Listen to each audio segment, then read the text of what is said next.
Hello everyone, this is Jim, KC9VKV. This will not be a normal Qso-Vlog net recording for this week because I was called away on assignment. But I do have some highlights of our past Qso-Vlog net recordings that I would like to share with you. First, I would like to pay tribute once again to my good buddy and sidekick for many years, Charlie, K1GZL. Charlie helped us open up the Qso-Vlog net with many fine DX air checks and many fine QSOs with Captain Mike, Jet Aeronautical Mobile. Here is our original tribute to Charlie, K1GZL, SK. Well, it saddens me to report that my good friend and fellow ham, Charlie, K1GZL, became an SK last Friday morning at 6:15 a.m. Charlie was 91 years old and headed for 92 in July. He had been quite ill for some time, but Charlie was a great ham, having dedicated his whole life to amateur radio. His passing is a great loss to our radio community and to me personally. The term SK rings much deeper now that it's associated with K1GZL. May he continue to have good propagation in whatever form that takes. I first met Charlie back in October of 2018, and in our first conversation he talked about working for the American Radio Relay League, better known as the ARRL, back in 1951. He did not last long there. It had something to do with putting up the wrong code practice tape, which was broadcast around the world. The problem was it was running at a much higher speed than announced. It was near triple what was supposed to be, but Charlie had already left the building and only learned about it later after many unhappy code copiers could not copy the code transmission for that evening. But then nobody's perfect and we all make mistakes, and Charlie would laugh about it later saying, "Well, what do you expect from a phone guy?" Charlie's amateur radio career dates back to 1948, when he was just a lad with his dad. His father was a ham radio operator also, and helped Charlie along the way. There was a large map of the world in his father's radio shack, and it was covered with thumbtacks that represented radio contacts that they had made around the world. And I'm sure that played a major part in Charlie's love for DXing. Part of Charlie's ham radio career included running phone patches to folks up in the cold Arctic Circle. But his favorite contacts were down under, meaning ARTICULATION. And if it wasn't Australia, it was Tasmania. And sometimes these contacts were made with as little as 84 milliwatts for a 10,000-mile trip. In addition to his Aussie and Tasmanian friends, Charlie also had a lot of friends in this country, like Craig, WA3ZDI, and Jim, WA3FET.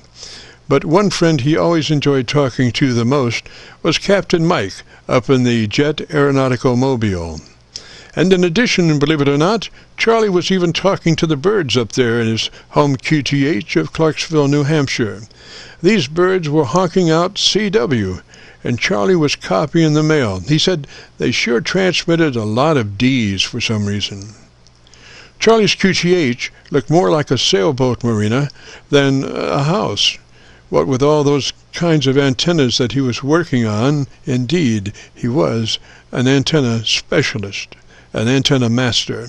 But how he maintained all those antennas is a story within itself. Well, all said and done, I will greatly miss Charlie, K1GZL, and it was always a pleasure when he joined me in opening up our Qso-Vlog network. I just want to say thanks, Charlie, for a great 6-year run on my Qso-Vlog network. You will be missed. Rest in peace. This is the Friday afternoon Qso-Vlog net. If you have a radio you want to check out, give me a shout. And another one of our great Qso-Vlog highlights was when the boss, Bob Heil, K9EID, dropped by to say hello and had some great comments about our operation. Hi, Jim. This is K9EID. Hi, Bob. How you doing? I'm doing great. How are you? I'm doing fine, sir. Gosh, pleasure to have you aboard, sir. Yeah, I've been working here refurbishing some of my radios and the different consoles, moving them around a little bit, and I've been listening and consoles moving them around a little bit. Your work is impeccable, and I appreciate all. Yes, sir. I was going to go up to Milford to get a copy on you there, but I've got you. I'm running two radios. I've got a pretty highly modified Yaesu 990 that I have been using for a great while, and I'm just moving over to a 7300, and this is probably about the fifth time I've used the 7300, and gosh, you're wall-to-wall frequency response-wise. It's all barefoot. This is in 7851, and one of our Heil ICMs, which I was commissioned by Dr. Inouye to build for ICOM, and it doesn't work on anything else, but it works great on ICOMs. And as you know, they have a lower gain preamplifier, and so just not anything will work into them, but that's what we did here, and the ICM works on everything of ICOM. But sure good to hear you, and I'm just barefoot on this 7851, and always resonant dipole at about 40 feet. Yes, sir. Resonant dipoles. I believe in those wholeheartedly. That's what we're running here. We have a lot of different receive antennas, but we're always transmitting on our resonant dipole. And you know what I've been doing is just formula for trimming those dipoles is I use the ground side as a SWR adjustment and the high side to bring it back on frequency, and I keep going back and forth, and it's probably about 0.04 right now, Roger. Yeah, well, that's great. Anything under about 2, we're okay. Yeah, that's a Roger. Well, certainly good to hear you, sir, and let me say 73 to you. Okie-dokie. Well, have fun, and thanks for helping everybody, Jim. Okie-dokie. Well, have fun, Jim. This is great. This is K9EID, Belleville, Illinois, in the shadow of St. Louis. Roger. 73, sir. This is KC9VKV in the Friday afternoon Qso-Vlog net. If you have a radio you want to check out, that incidentally was Bob Heil. Thank you, Bob, for dropping by. I really appreciate that. This is the Friday afternoon Qso-Vlog net. If you have a radio you want to check out, give me a shout. Whiskey 6 Ocean Baker in Pahrump, Nevada, calling 10 and listening. This is KC9VKV. KC9CKV, is that correct? Kilo Charlie 9, Victor Kilo Victor, Roger. Victor Kilo Victor, Roger, got it. Hi there. Handle is Art, America Radio, Texas, QTH Pahrump, Nevada, west of Las Vegas, running barefoot with an FTDX 9000 Delta and a 7-element log periodic antenna pointed east, a little northeast. So I'm not sure where you are, but you're coming in very well. Looks like, I don't know, S9 at least, or 10 over, something like that. I'll take a look. Beautiful day here, over 60 degrees, and sun is out. And my wife is over at our guest house getting ready for a party. And so I'm sitting here playing on the radio. Once again, if I didn't give it the handle, it's Art, America Radio, Texas, KC9VKV, W6OVV from Nevada. Roger, Art. The handle here is Jim, Juliet India Mike, and we're located just across the mighty Ohio River from Louisville, Kentucky. On the Indiana side of the Ohio River, right at Louisville, Kentucky. We are barefoot. Now, what is barefoot for a radio that you have? What is barefoot? How much power? Oh, right now about 100 watts. I could run up to 200 over.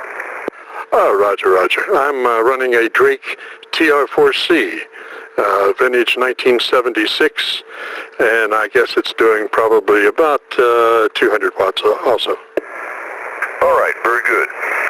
Well, you're almost 10 over 9. Just fluctuating right near the 10 over 9 mark, and this is a very accurate meter, so that really is what you are here. And the noise level is 0, Jim, so, you know, I'm hearing every word you say. I've got an amplifier, but they're kind of silly on 10 meters, unless you're really digging for some DX. Boy, it's been in good shape lately. I had a 1-hour round table the other night with a guy in Vietnam and another guy in Manila, the Philippines, and we just sat there, 3 of us, talking for about an hour the other night, or evening, and so the band is in really good shape, Jim. Anyway, not a whole lot more on this end. I'm waiting for a delivery from UPS. I got a quadcopter, DJI Phantom Vision helicopter, and I'm kind of waiting for delivery of that and a knock on the door. So hopefully it comes and it's not delayed because of Christmas or something. Pretty slick quadcopter. KC9VKV W60BD. Roger that. I'm assuming that's not life-size. Well, but you never know. Is it what size is that helicopter? I'll tell you, you're off frequency a little bit. You bumped the knob, I think, Jim. We're on 411, even over. Roger. Well, this is a 36-year-old radio, so it has a tendency to skip a little bit, drift, and I would probably fall in the same character as my radio. I'm tuning to you, so, you know, it's VFO, so what you got is what you got. Okay. Oh, no, not life-size at all. It's, I guess it's sort of a toy, Jim, but not really. It's small. You can look it up, actually look it up on the internet. It's very interesting to look up and read about it. It's kind of deal where, you know, it's got GPS, so magnetic compass and GPS, so it'll come back. As a matter of fact, if you turn off the controller when you're flying it, it'll come right back to home. It knows where home is and returns automatically. The battery gives it about 25 minutes of fly time, and it's got a high-definition camera on board, so pretty cool stuff. And it also has a video download, so you can take your iPhone and you can watch live video coming down from the helicopter as you maneuver it.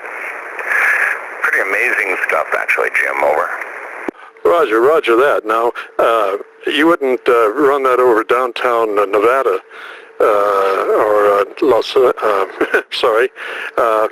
in a populated area, would you? Because would it be considered a drone? It is a drone. Well, I don't know. It's kind of a gray area of the law.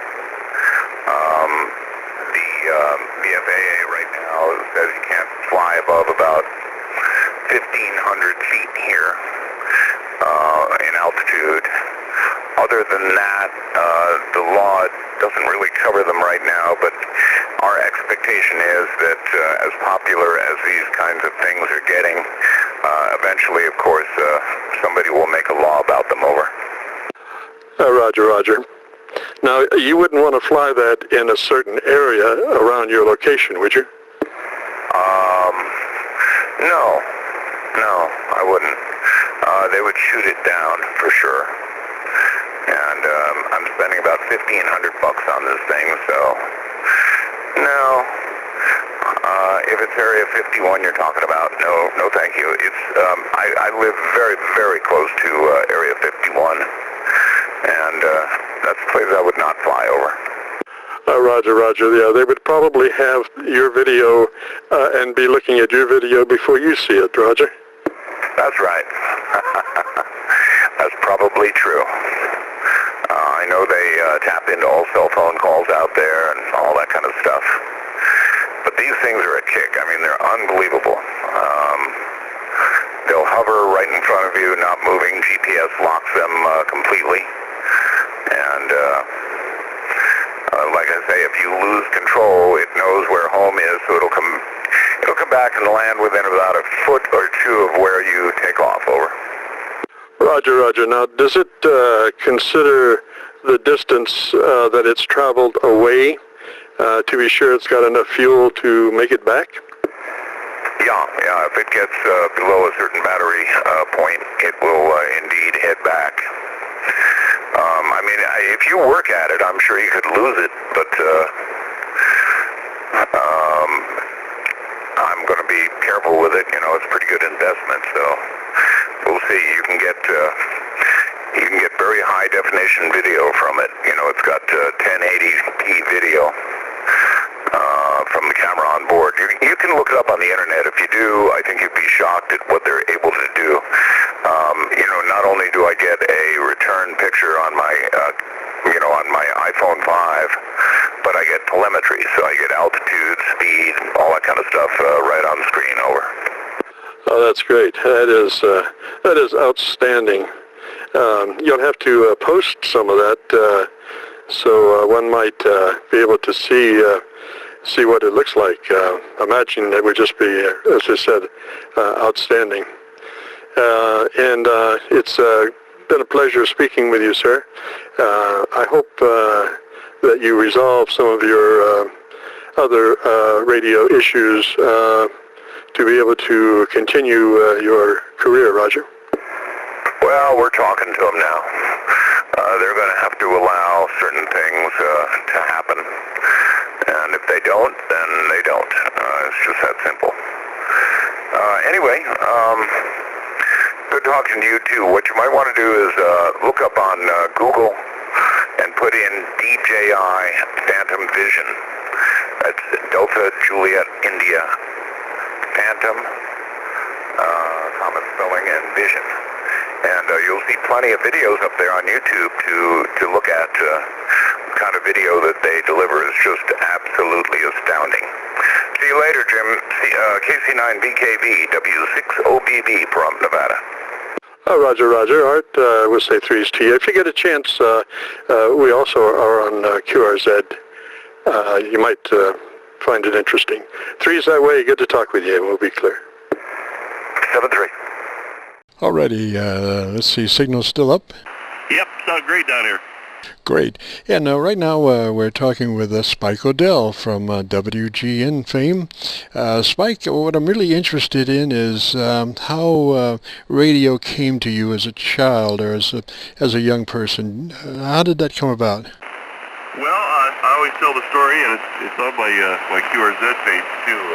When I was a kid, 9 or 10 years old, or actually before that, my dad put a big shortwave radio in my bedroom at night upstairs because there was no place else to put it. So I turned that thing on and played with it and listened to people from all over the world, and I was taken by all those voices from overseas, and I just thought that'd be the coolest thing to be able to throw my voice out over the air and have somebody listen to it, and that's, I guess, kind of what started it all.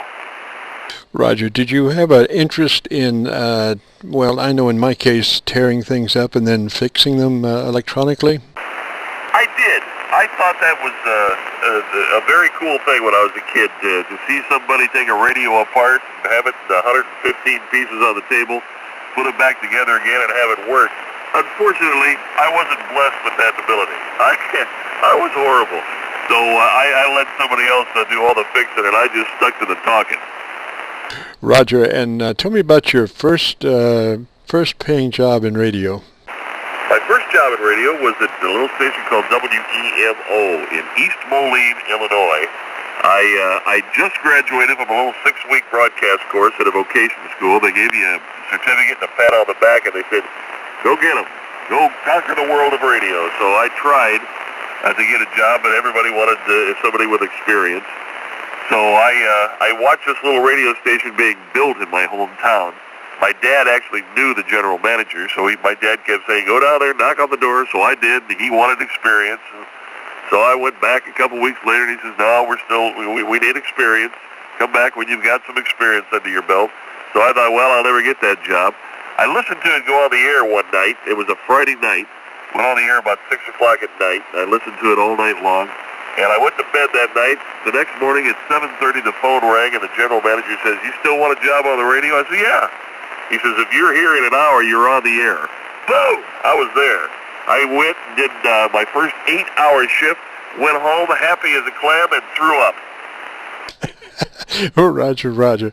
Yes, I was going to ask you what the feeling was when you were on the air. I know great exhilaration, but at the same time, you know, you just don't want to mess up, Roger. Oh, absolutely, yeah. And you know, it wasn't my kind of station, if you will. I mean, I was playing Eddie Williams, Perry Como, and, you know, I wanted to play the Beatles, the Stones, but it didn't matter. I was on the air. I was getting some experience. That station also allowed me to, you know, work the boards. I worked the network for a lot of, we carried the St. Louis Cardinals at that time, so I was a board op for that. And after about 7 or 8 months of working there, the guy came to me and he says, Spike, I'm going to have to let you go. And I why? What happened? He said, well, you didn't do anything. He says, we just don't have the money to pay you. We don't have any revenue coming in. And I you know, I thought, well, and then I just asked him, I said, is it okay if I work here for free so I can get some experience? He said, you do that? I said, yeah, I'll work here for free. So he says, well, if you'd like to. So I worked another couple months there for free. And that is the way it is when you get radio in your blood. You just, you know, I know in my case, I had a little station in, Belglade, Florida, Pahokee, Florida. Things are hokey in Pahokee, but this was a town, I guess, of about 4,000, right in the southern part of Lake Okeechobee, and that's where I started. Well, where did you go after your first station there? Well, I was working at the factory at that time. I was a security guard. I wore a little uniform like Barney Fife. So on the way to work one day, I had heard they needed a weekend person at a station up the street. So I stopped there on the way just to drop off a tape, and the program director heard my name outside of his office door, and he walked out. He says, "You're Spike O'Dell?" I said, "Yeah." He says, and here I am in my uniform and everything, and my lunch bucket, going to work, dropping him off a tape. And he says, you're looking for a job? I said, yeah. He says, can you be on the air tonight? And I said, well, I get off at 11. He says, good enough. You're on at midnight. So there's that story, too. It's certainly is opportunity knocking and being ready to accept the challenge, Roger. Oh, yeah. Just, you know, have audition tape will travel. By the way, the rest of that story from my first job is when I went to work at WGN, my very first day up in Chicago, you know, they show me in my office, and I open the door, and there's a big pile of mail already on the table. And, you know, letters and cards of well-wishing and all that stuff. And one of the letters I got was from my first general manager, who couldn't afford to pay me. He says, congratulations on your big job at WGN. Included, please find a $100 bill. I need to buy you dinner. Oh, that's great. That is great. And also it indicates that you don't want to burn any bridges, you know, as you go up the career ladder, because, you know, it is a small world. Never, ever burn a bridge, because the guy who fired you might be the guy who hires you the next time. That's right. So now, when you first went to WGN, you were afternoon drive, or how'd that go? Yeah, the legendary Wally Phillips was cutting back his schedule, and they just hired me to kind of fill in when Wally didn't want to work. Wally could kind of do his own thing. So Wally would work sometimes 2 hours in the afternoon, sometimes 1 hour. And when he didn't want to work, I had to fill in the rest. That's how my career at that station began. Roger, and you were 13 years on the afternoon shift? 13 years on the afternoon shift until our morning man, Bob Collins, unfortunately was killed in a mid-air plane collision. I actually had the unfortunate job of announcing that on the air one afternoon, and the next morning I was doing his show and continued to do so for 9 years. Roger, yes. And Steve and Johnny, now I first went, you know, for WGN on a loop antenna. I had a loop antenna oriented just right that I could get WGN on one side and WSB in Atlanta on the other. And I became familiar with Steve and Johnny, and they dearly love you. Oh, I love Steve and Johnny, yeah. For years, You know, in the morning, I would always fill in for Bob anyway when he was on vacation. When I did the afternoon show, when he'd go, I did the morning show. So, forever and ever, I was coming in at 5 in the morning and relieving them. And they still are great friends. Steve, I used to listen to him when he was on WLS long before I even knew I was going to be on the radio. He worked at WLS, did the 10 to 2 o'clock in the morning shift, I think is what it was. So the very first time I ever called a radio station, it was his show. Little did I know we'd be working together.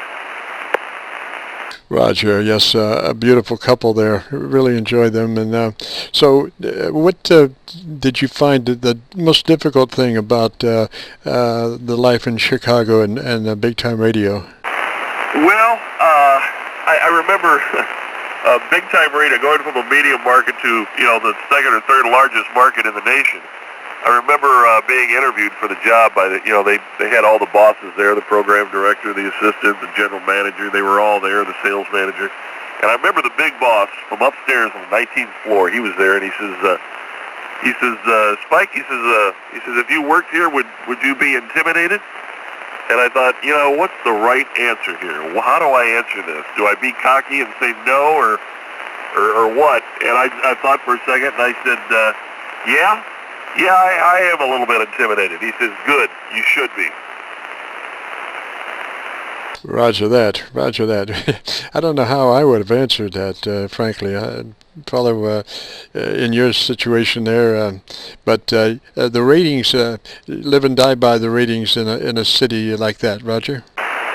Oh, yeah. I mean, there for a while it was every 3 months you'd get the ratings with the Arbitron, but then towards the end of my career, it was the PPMs, the personal people meters, and I was rated. I mean, I could go back and check my ratings for every hour of the day. Every day I was rated. So when you live and die by a rating point, which is what so many people do, it's a little nerve-wracking sometimes. There's a little pressure, but fortunately, I was never. I was second place in the market.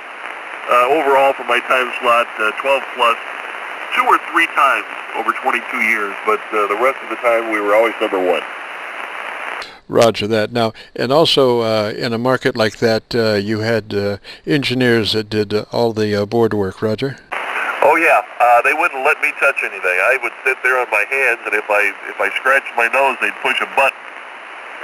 Right, the only control you had was a cough button? I had a cough switch, and I could punch up the people on the phone on the board in front of me. I could go to whatever line I wanted to. So that's the only thing I could do: a cough switch and phone line. Roger. And what provoked you to decide to retire? My wife and I, we always wanted to retire when we were age 55 years old. We always said that for years and years, for probably 20 years. So we made a conscious effort when we went to Chicago. And granted, the money was a lot bigger in Chicago than it was in a small town. So we took a lot of that money and invested pretty well, put it in savings accounts, and we got it to the point to where we could actually retire at age 55. The market was bad when I did, but we talked to the money people, and they said, yeah, if you're careful, you can do it. So we did. We pulled the plug. I said, I'm going to retire at 55. I told everybody that for years, and I did. Super wise decision, man. Leave yourself some time to enjoy life. That's the thing about being on the air. You are responsible for every second that you're on the air, and that kind of stress can really get to you, Roger. Oh, Roger, yeah. There's times where you don't sleep at night. I tell you when I was always lucky because talking and gabbing and just chitter chatter, I never ran out of anything to say. I went to detention in high school for that, and they ended up paying me money for that. But there were times where you felt the stress. When I went to the morning show, we had a meeting a couple of months after the morning show, and I was told that my morning show, the revenue for that show, was responsible for almost 40% of what money the station makes. I woke up in a cold sweat the next morning. 2 o'clock in the morning, 1 o'clock in the morning. I couldn't sleep. I'm thinking, oh my gosh, I can't be stupid. I can't fail. And that scared me to death. That's when it all kind of sunk in on me. Roger, I know even today I'll have, I don't call them nightmares, but I'll wake up in the middle of the night or I have dreams about being at a station and trying to find that next piece of music to get ready to put on the air. And unfortunately, I think most of my dreams, they're talk radio stations because I can't find music anywhere. Yeah, I know what you mean. By the way, W4, WGN for identification with KC9VKV. Roger, Roger. We are speaking with the legendary Spike Odell from WGN fame, and we're listening to his actual ham radio. Tell me about your ham radio station, Spike. First job where the guy couldn't pay me. I never got fired. I made it through. I should have been fired 2 or 3 times probably, but I never got fired. And everybody in this business usually does get fired a few times. Roger, Roger. We might have doubled just a little bit there. I was saying we're speaking with the legendary Spike Odell from WGN fame. And Spike, tell us a little bit about your ham radio station. Well, I'm a recent ham. After being retired here for 6 or 7 years, I thought, how come I'm not on a ham radio? I've always wanted to do that. I passed my code when I was a kid, so I went back and got my license about 1.5 years ago. I got my general the first time, and then I went back and got my extra a couple months later. It's very modest here. I'm in an HOA situation, so I can't have a big antenna. I've just got a little 87-foot wire that goes out of my ham shack window over to the top of a tree by the lake, Old Hickory Lake here in Middle Tennessee. And my ground wire is wrapped around a brick and thrown about 50 feet out into the water. I've got an ICOM 7300 that I'm using now. I've also got a Yaesu FTX 1200. I power it up with a ALS 600, and my tuner is a MFJ 962D. So it's pretty modest, but it does a pretty good job for what it is, I think. Roger, Roger. And the microphone you're using now? The microphone is a Sennheiser 421-2. Roger, Roger. Well, listen, I appreciate your time, Spike. Did a long time want to speak with you on the air and include you in the QSO segments, Roger? Roger, hey, yeah. Always good to talk to a fellow radio geek. You know what? We can tell stories for hours. Half of them are lies, but who cares? Exactly. Spike Odell, thank you, sir. You bet, man. Thank you so much. And this is KC9VKV in Qso with N9GTO. Good evening. Good evening, sir. And we are gathered here on 3815 for what purpose? Have a little bit of chit-chat and talk about Milton Metz and talk about audio and talk about radio and just have a whole lot of fun. Well, which one of those is going to come first? Let's talk about Milton Metz. When did you first meet Milton, over? I first met Milton in 1970 when I went to work for WHAS, and he was already a legend in 1970. Now, at the time in 1970, was he doing a morning or afternoon show? He was doing an evening show. He was doing his call-in Metz Here show about 7 p.m. to, I think, 11 or 10, thereabouts. Wow. And how old were you then at 1970? Oh, gosh, I don't know. But I wasn't, I was over 21 for sure. I knew what I was doing. Okay. All right. Well, we don't want to divulge too much, but anyway, wow. Wasn't he a weatherman for a while there? Yeah, he functioned in TV just as well as in radio, but I didn't have much to do with the video aspect of WHAS, only in the radio side and in the production. And I was in North Carolina at the time at a station in, well, actually I was working for a group of stations called Smiles Broadcasting, which owned the legal limit of radio stations at that time, which was 6. and I was time to move along, and I had the option of going to Des Moines, Iowa, or Louisville, Kentucky, and I'd lived in Nashville as a kid of 16, and I worked for Reno Radio in Nashville, which was the only country music station in the country music capital of the world at that time.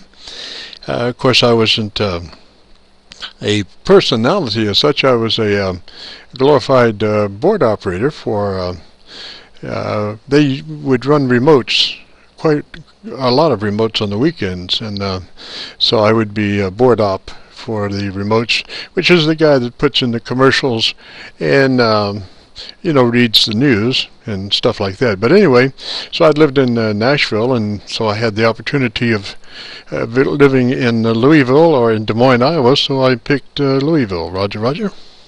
Well, let's go back just a little bit. When you were in Nashville at the time, in the 60s, late 60s, Nashville, country music, I understand that you had the Grand Ole Opry, and they would be on WSM, is that right? Oh, Roger, Roger, yeah. And it was really amazing because in the daytime, all those 50 kW stations were playing MOR music. But at nighttime, WSM became the country giant, and WLAC became the R&B giant. But in the daytime, they were both like MOR music. Right. Yeah, and then you had what a lot of people don't know, you had the big swing music, the big band. You had a country swing before, in the early 1900s, and you had the big band era. So like the different ones, the big Glenn Miller and all those as well, and you had various split-offs. And country music back then with the Grand Ole Opry, it was a little bit different than it is today. Everything seems to have taken a different direction at very times of the year. 73, 75, 77. After the death of the king as well. But getting back to Milton Metz, 95 years of being on this earth, that is something else to, he passed away on January the 12th of 2017 at 95 years old. So I would say that you really, at the time you were young, you met a guy that was awesome, and you had a good career, and you was able to go on with it. You couldn't ask for anything else. Being young like that's kind of like serving the apprenticeship, over. Oh, Roger, Roger. Yeah, I came to WHAS for a reason, and one of those reasons was that I was technically inclined as well as commercially producing commercials and programs. So I had a technical understanding that was as equal with my production. And at the time, WHAS was going through a shall we say, a growing curve, and that the station manager, Hugh Barr, was interested in what was called combo at the time. And combo was the ability for the on-air jock to run his own control board, and for production people to be able to operate their own control boards. To that point, the engineers had jurisdiction over almost all moving parts, and it was their hands that were at the controls. And so Hugh wanted a more, how shall we say, gliding kind of a production on the air, as opposed to a kind of a stilted, you tell them what and then they have to do kind of thing. Whereas if you're doing your own thing, it's going to be a lot smoother. And he recognized that. So I was like the canary in the cage in that I would work with 3 engineers doing my controls in the control room, Studio A, master control, and so I would work on a daily basis with 3 engineers on 2-hour shifts, and it was a matter of them I was kind of trailblazing for Hugh as far as being the canary in the cage as to reading between the lines as far as what the engineers were saying to management and what really was happening there. And so it was kind of like blazing a trail between two unions, my AFTRA and their engineers union. And you have to be very careful when you're running between two unions there, because either one of them, if you screw up, will step on you. So basically what you're saying is you were riding the fence. No, I was in the trenches, actually, trying to get a job done, and it became a situation where not only was I telling them what to do, but it became necessary to tell them how to do, because it was a matter of efficiency, and we developed quite a few production techniques. One was called Editech, which is basically two Ampex stereo machines lashed together that you could edit machine to machine in a way that was similar to video editing. And we saved a lot of time making audio edits that way versus doing a splice edit. So basically you were there when they became the 24-hour operation. Roger, yes. And we, again, tried to facilitate everybody's situation, and obviously when one union acquiesces on a particular point, it usually involves money. And so it's just a matter of time and money, and eventually Hugh got his combo on the air and in production. That was amazing. At the time, it was ruled by the Bingham family, which owned and published the Louisville Courier-Journal and Louisville Times. Wow. Such a big family and a big thing going on, and all the changes that took part. Wow.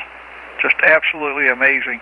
But at the time, at that era, it was a great station to listen to. Over? Roger, yes, it had been for many years a clear channel station, and that's when the clear channel actually meant something. That they had a signal over 3/4 of the United States, and that was one of the reasons that I decided not to go to L.A. or Chicago or New York, because I could compete on a national level in radio without having to go to those metropolises, because WHAS did penetrate 3/4 of the country, and so that was the neat part about a clear channel station. Unlike this company that took the name Clear Channel, which is the height of I don't know what you would call that, but certainly they never lived up to their name, Clear Channel. And then when people realized what a terrible company they were, they just changed their name and started anew all over again. Now, what is the MOR music, the old line MOR music? What is the meaning of that? In the early 70s, they modernized the MOR music. What was that? So basically a general type of music programming, not rock and roll, but middle of the road. That's what MOR stood for, middle of the road. And it was before talk radio, and it just unfortunately fortunately for me, I spent 50 years in broadcasting when creativity meant something. Today, there is no creativity in radio. Clear Channel, iHeartRadio has almost single-handedly destroyed the commercial radio operation in the America. and we'll pause for station identification. This is N9GTO with KC9VKV. KC9VKV with N9GTO, and we were talking about commercial radio and WHAS and Milton Metz, and like I say, Milty had a great life, and you know, the opportunity for that kind of a life in broadcasting today is almost non-existent, not possible, because of the elements that are involved in the ownership, mainly iHeartRadio. 1,400 radio stations are sitting on the precipice of disaster. They are sitting underfunded. iHeartRadio has managed to pull every cent that they can out of these, just suck the blood right out of these 1,400 radio stations, and they were caught recently trying to smuggle $20 million out of the country from another organization of the iHeart umbrella that actually made some money, and they were trying to shelter that money from their investors by getting it out of the country into offshore bank accounts, and unfortunately for them, their investors caught wind of it, and because it was an illegal act, the investors sought to retrieve all of their financial considerations that were outstanding due immediately, because iHeart was trying to become involved in illegal operations, and they went to a judge in Texas and sought relief from the possibility of trying to repay all this money that they have no way of repaying. And the judge sided with them that they would give iHeartRadio some more time to come up with the capital, which is where they are at the moment. Wow, sounds like they're living on borrowed time, and that's just my point of view of it. Switching gears just a little bit, do you remember when Gary Burbank, when he left WAKY in '73, he had an elaborate prank about pretending he was fatally shot by a disgusted listener? Do you remember that? Wow, let's see, was that who shot JR? I'm not sure. At that point, he moved to New Orleans for a brief stint with WNOE in New Orleans. Of course, Burbank was all over the place. You know, he was having some fun, and I think he wound up back at WHAS. After it was all said and done. Or? Well, I think he went to, he went to Canada also there on that trip, and then they came back from Canada to HAS, as I recall the situation. But Gary is also one of the greatest broadcasters, I think, that this country's ever seen, or even the world, actually. There, I've never run across a radio quote announcer that is more creative than Gary. He would do 15 bits a day religiously, and there's nobody that does 15 pieces of production a day for their show. Oh, I agree. I enjoyed the Earl Pitts, the full-blooded redneck who makes a daily commentary on everything from political to family and friends.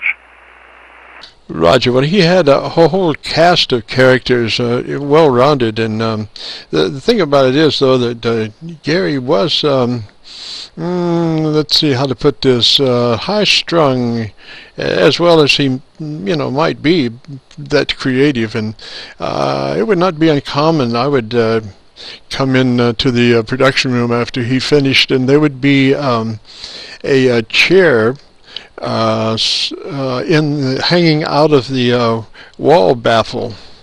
Now, for those that don't know what a wall baffle is, in radio studios or in audio studios, they put rounded baffles on the walls, which are like rounded plywood pieces that make the sound, instead of bouncing back and forth, it diverts the sound, and thereby minimizes echoes and things.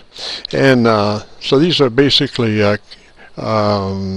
what you would say plywood baffles, and so there would be a chair sticking out of the baffle. That somebody had gotten so upset that they had thrown a chair into the baffle. Just one of the things, if it had been a person, man, it would be the job for the EMS for sure.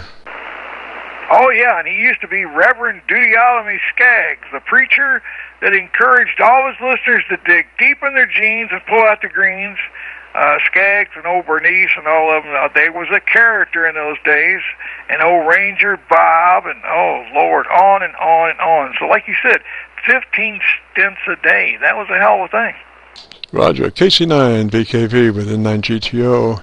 I was one afternoon walking to the parking lot with Gary, and we were just about to our cars when we were approached by a band of Hare Krishners ringing their bells and dancing around, and I wasn't real sure whether we were trying to be saved or robbed, but Gary broke into his Deuteronomy Skaggs character and just told them, that they were going to hell and their lives would never be the same because he would personally speak to God about them, and they were so afraid they just took off running, and they weren't afraid of going to hell, they were afraid of Gary.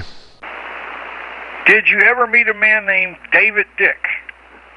No, name sounds familiar, but I don't recall. Okay, just kind of, just for one. David Dick, John Zilliger, Haywood Leffert. Oh yeah, Kaywood.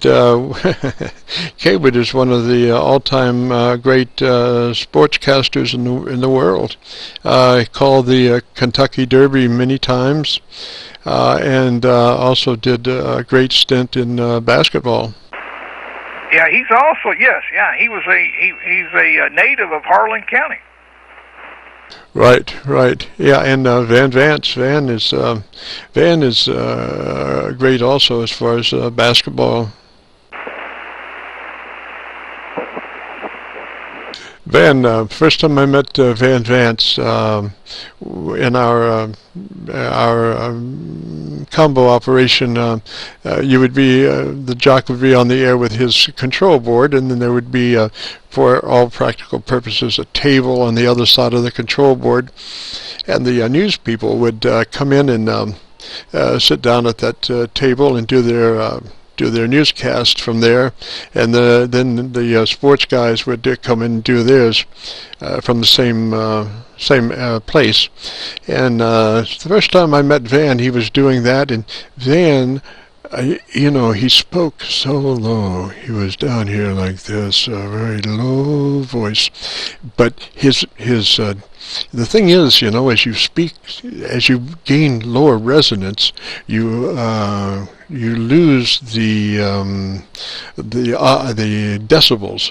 Your voice gets very soft as it gets low, and I could not hardly hear him acoustically in the room. It was only the microphone that he was working on, and he just sounded like 20 feet tall on the microphone, but in the room you could barely hear him.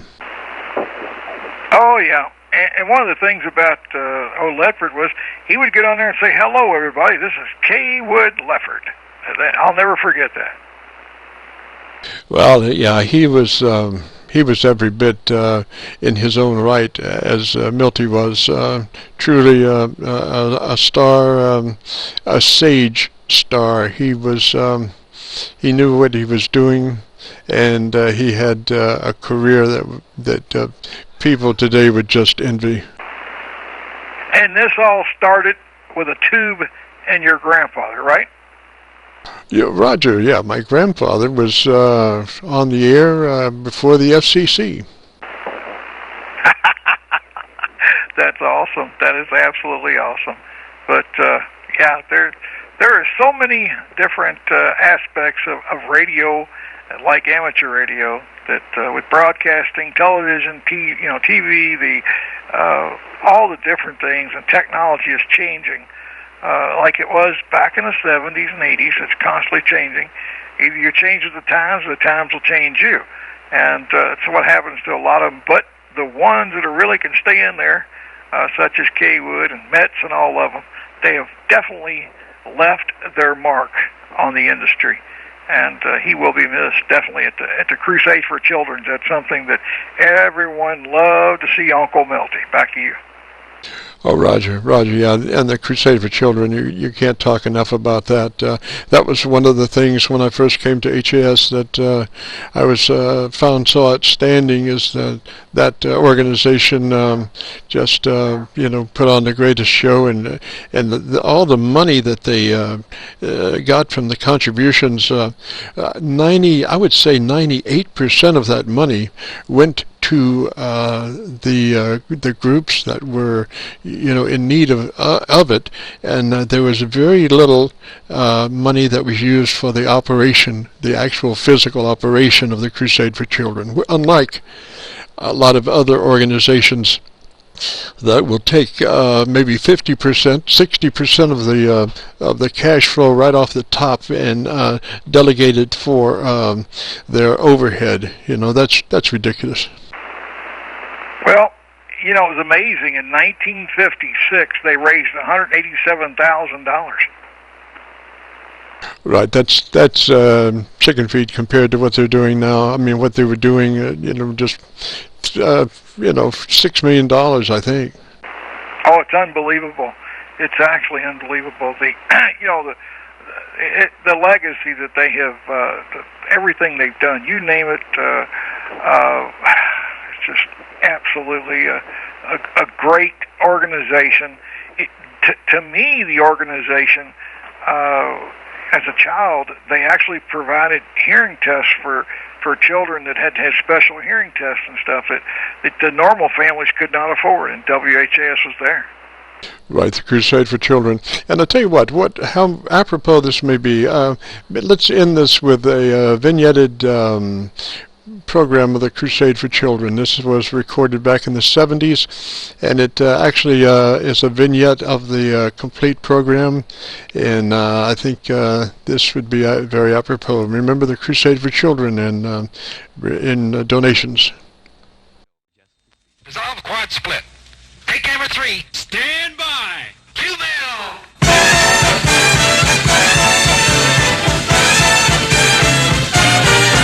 It's a most unusual day. Feel like throwing my worries away. If my heart won't behave in the usual way, well, there's only one thing to say.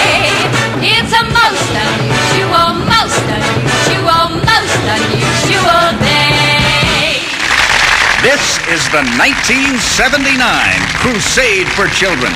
From Kentuckiana and all across the country have come television and recording stars and hundreds of volunteers who have offered their services. But here are the real Crusade stars, the mentally and physically handicapped children of Kentucky and southern Indiana. Whether or not their lives can be made worthwhile depends on you. There are people meeting people. There is sunshine everywhere. There are people greeting people, and a feeling of spring in the air. It's the most unusual time. I'm feeling my temperature climb. If my heart won't behave in the usual way, well, there's only one thing to say. It's a most unusual, most unusual, most unusual. Yes, it's a most unusual day.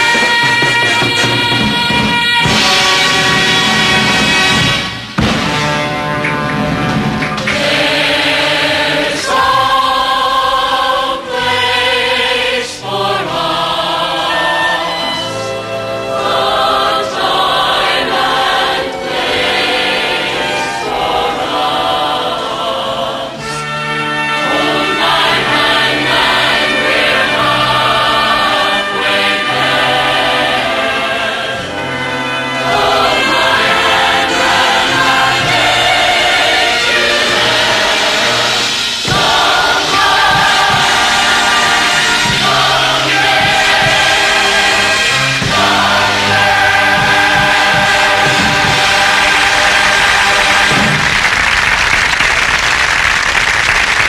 And now, your master of ceremonies for the next 24 hours, Mr. Crusade, Jim Walton.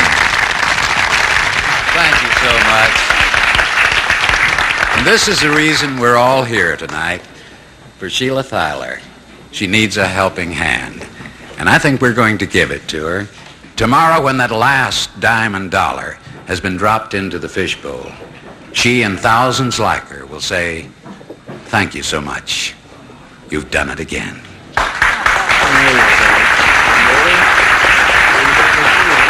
Speaking of thanks, we'd like to thank some other people, Judy Marshall and Joanne Heil, of course, the Patsy Blewett Dancers, Dave Jones and his Motet Singers, and, of course, our big Crusade Orchestra directed by Mel Owens. Now, you know the purpose of the show. You've been here 25 years with us, I think, most of you. And you know we're here to raise as much money as we possibly can to help as many handicapped children in Kentucky and southern Indiana as we can. And our first entertainer is an actress and recording artist, and last night someone said to her, "What are you going to sing?" And I think I can quote her almost verbatim. It was something like, "Honey, I'm going to do it all." Della Reese. We want to give it a try. Take your frown, turn it upside down and heave a sigh. I think how good it is just to be alive. I wish I may, I wish I might. Wish away your lonely nights. Come on, let's ride. It hurts so bad by the lives you had that you closed the door. You've been crying so long that you don't believe that you can laugh anymore. But there's another part of life, you see. Life is bitter, but life is sweet. Even darkness can bring you light if you're looking at the picture right. Now, listen to you. Ever been for a walk in a forest? Stop just a moment to rest beneath the trees. Did you know that you could look right through the leaves, straight into heaven? And you could almost hear the voice of my God on each and every page. Listen, stop, stop and smile on the road of God. Count your men their blessings every day. And you don't you find the way to heaven. And smell the roses warm the way. Lord knows, my Lord knows, He knows.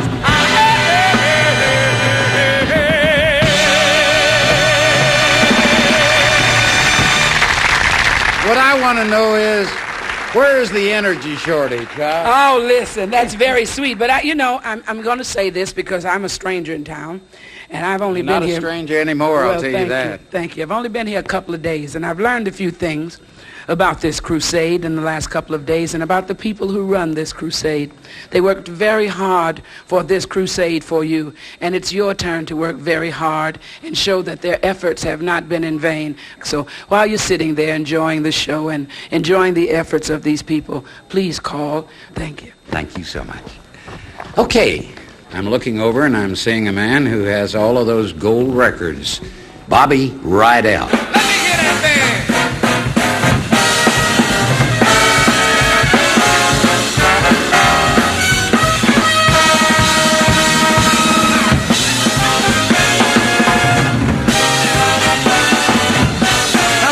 Round of applause for that band, huh?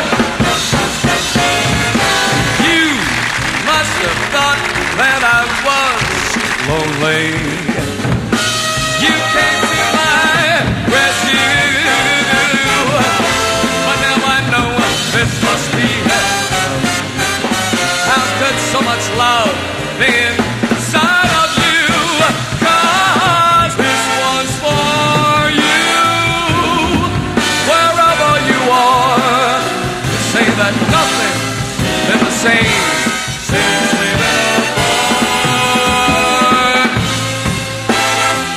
This one's for all the love we once knew. I swear it's true. It's all I can do. Can't you see? This one's for you. This one's for you. This one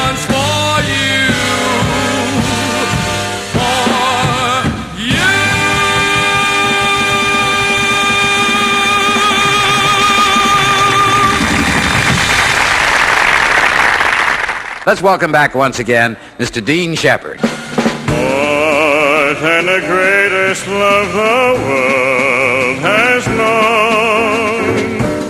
This is the love I give to you alone. More than the simple words I try to say. I only live to love you more each day. I know I never lived before. My heart is very sure no one else could love you more.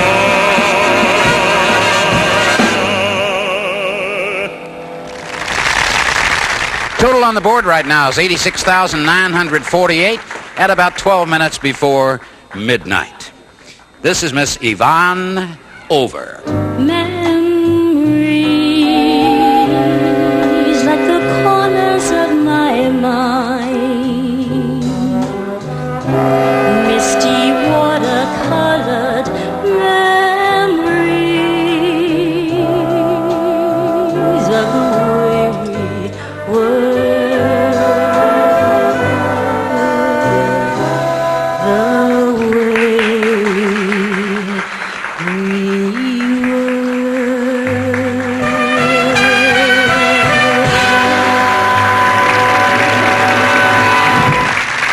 Is our board fixed back here yet?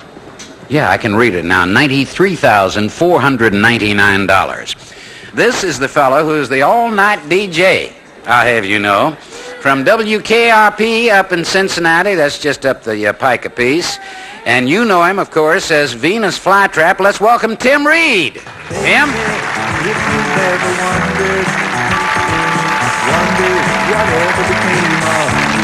Old theme song. I haven't heard that for a while.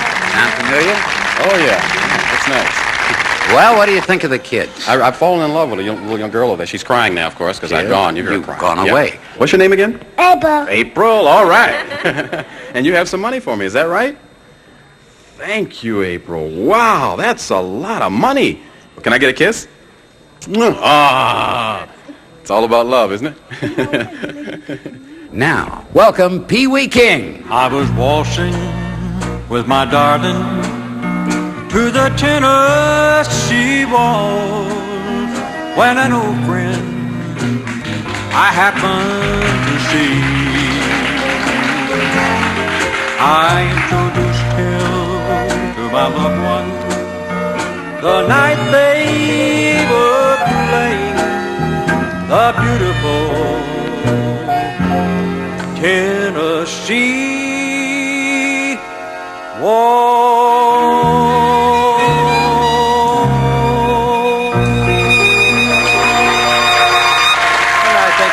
Can we do a little camera switch here and go over and find Gary Burbank somewhere with You don't have to find him. Now watch him, Daddy. We're going to find Gary somewhere because he is the one that is talking with the lovely young ladies who take your pledge when you call. Gary, isn't that true? Yes, you could be talking through this, and it could be going into her here right on television. Guess who I saw coming in here this morning? Who? Porky Chadwick. You're kidding. First time I've ever seen him this time of the morning. This is when he's out normally. Now, these ladies are from South Central Bell. Two of them are from the Kentucky State Home for the Not Quite All There. I'm telling you right now. Strange. What is your name? Sandy Donahue. Sandy? Okay, thank you. You hung up on somebody just when I asked your name? Okay, but like, you know our telephone number, so give us a call. I got a few pledges to read. Mr. and Miss Jackie Trent of 5118 Fay Avenue, $5. Frank and Nellie Bird, Madison, Indiana, $24. Mr. and Mrs. Francis B. Whitehouse, Jr., 1301 Abbeywood Road, $120. Jerry, you got some pledges? I sure do, Gary, and we just had someone walk up to the back door a while ago with a $5 pledge, $5 in cash, that is, in memory of Howard Stinson III. $10,208? Yes. So that's tremendous. The squared answers are on their way. Look out, fire departments. I'm Jim Michelle with Convenient Food Marts. We are happy to announce that this year's grand total is $8,000. $6.91. All right. $6.91. Can you go ahead and put it in there? Oh, got her open up all the way. $6.91 out of the Taylor brothers here. I'm John Clark with General Electric, and I'm chairman of the Employee Community Fund, which represents all of the employees at General Electric. General Electric Employees Community Fund to the Crusade for Children, $60,000.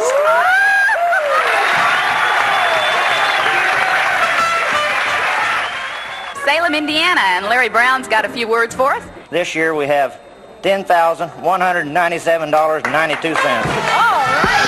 It's $10,192. Fisher Packing Company.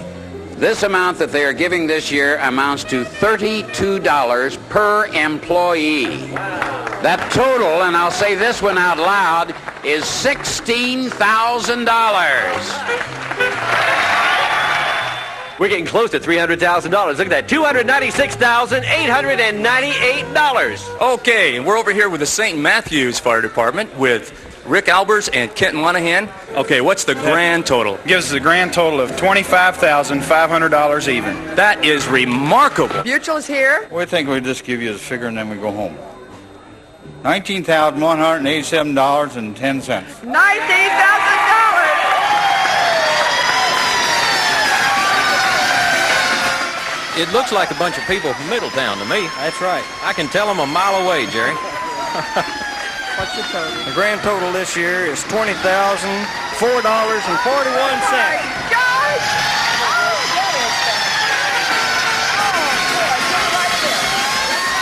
I'm here with the South Dixie Fire Department, and Chief, you have a few things to say? We'd like to give this in memory of Charles Lee, the past chief of South Dixie Fire Department.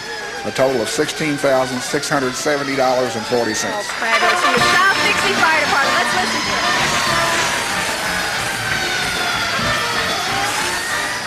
The Archbishop is with us, and this means a very dramatic point in our birth. You don't bring any boots full of money, but No, you bring the word. we bring the word. That's important. Today's the word to get it out. Evangelization is the word. Right. So our grand total this year is $67,700.75.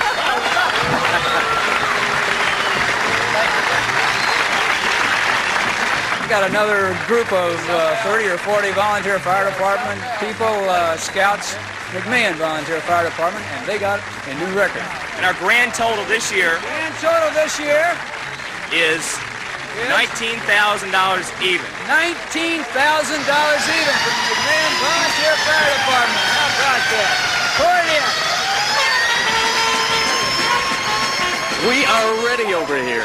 We have got the Okolona Fire Department with a cast of thousands. $41,500. Wow.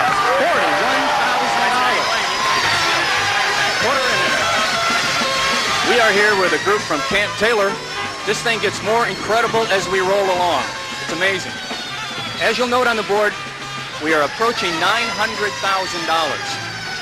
And with Pat Wright, Chief at Camp Taylor, Our total for this year's 1979 Crusade, $23,739.83. Fantastic. That's it. I want you to pay attention to some very important initials. Some Milton Mets, and PRP stands for one of the great organizations, Pleasure Ridge Park Fire Department. When they come, silence reigns because they come strong, men, women, and children. And we don't know what they're bringing, but they're bringing a lot of good things. And we have a grand total of $58,356.60.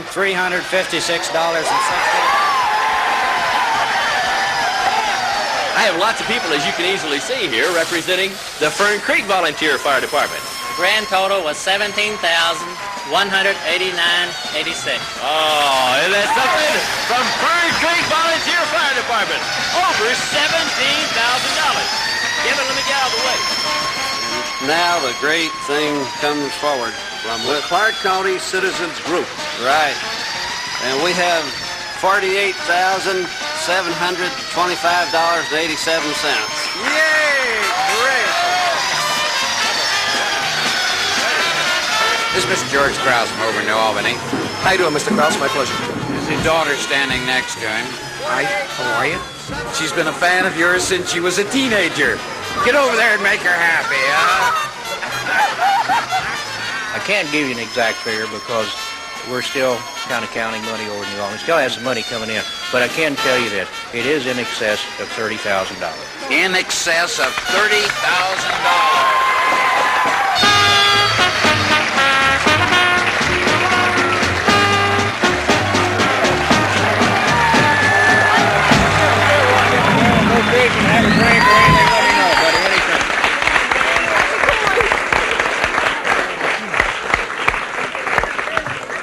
Phyllis, before the show, you remember you wrote something down in the book, and you wrote down your guess and my guess on the end of the show.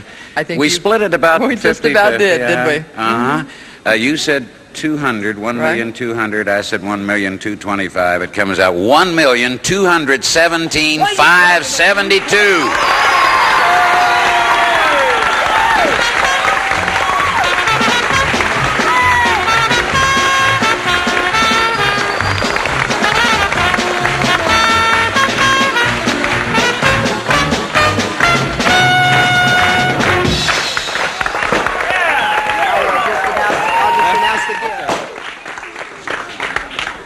You know, our joy at this fantastic total is tinged with sorrow today because Jim is retiring.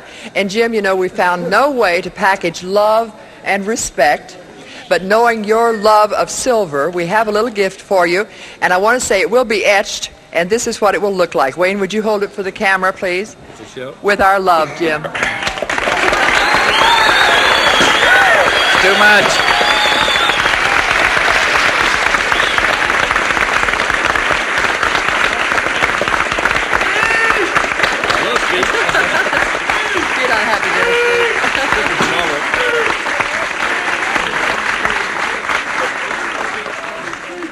The only thing I can think to say is, I think personally I've gotten more out of it than anybody else has. I mean, it's been a wonderful experience, and one I'll never forget. Well, we'll never forget you, Jimmy, and we come to the time when we must say to the community, thank you. Today we'd like to say you are the most generous people in the entire world. Each of you, from those of you who gave a quarter to $10,000, we hope you feel very proud of the total of the Crusade for Children for this 26th year. Those of us who have brought you the crusade are glad that we could be a part in providing the setting for your generosity so that all of our handicapped children will have a much better life. God bless America,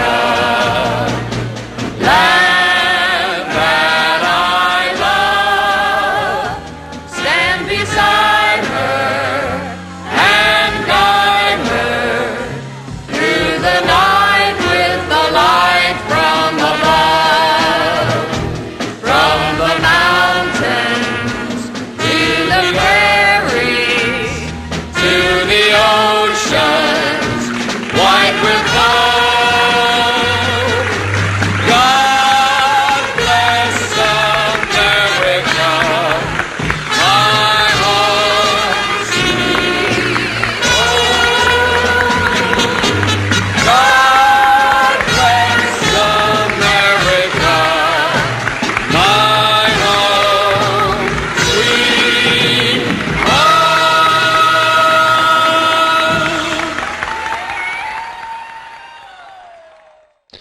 Hello, this is Jim, KC9VKV, and sometimes we're known as KC9VKV Bicycle Mobile.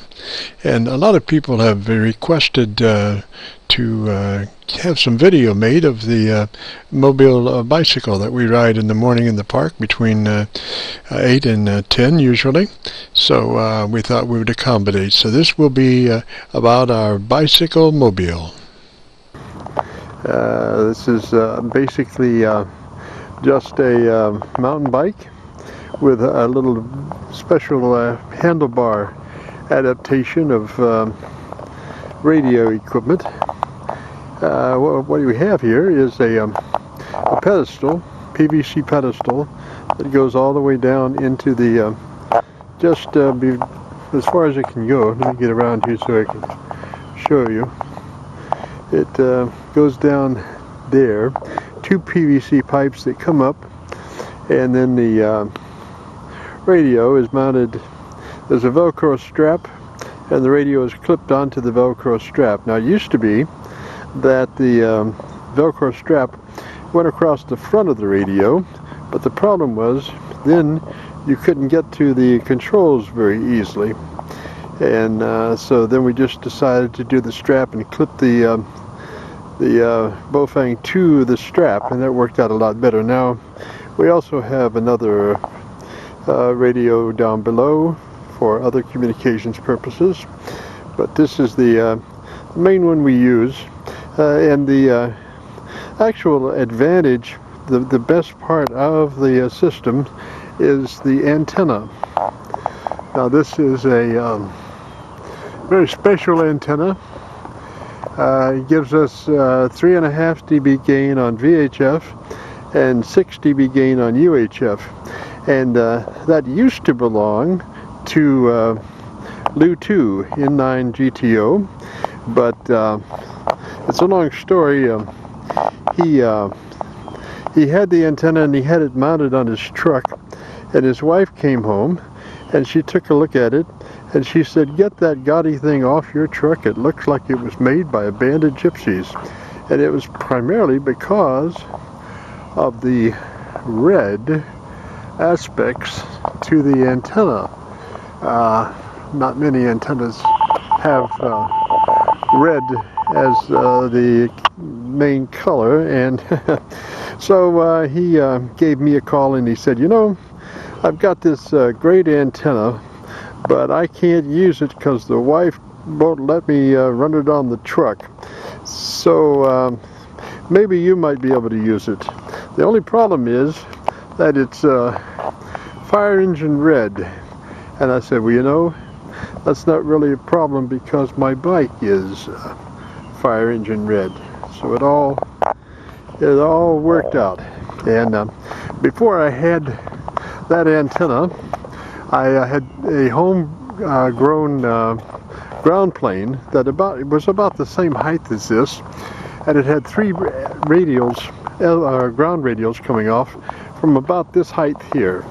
And if you notice, it used to have 4, except when I got on the bike I realized I had a ground radial in my eyeball, and so I did decide to delete one of the ground radials, make it 3, and space them such that when I rode the bike I would not have a ground radial in the eyeball. It worked out pretty good, but it didn't have much gain, although I could use it on VHF and UHF, which is better than just a UHF or a VHF singular antenna.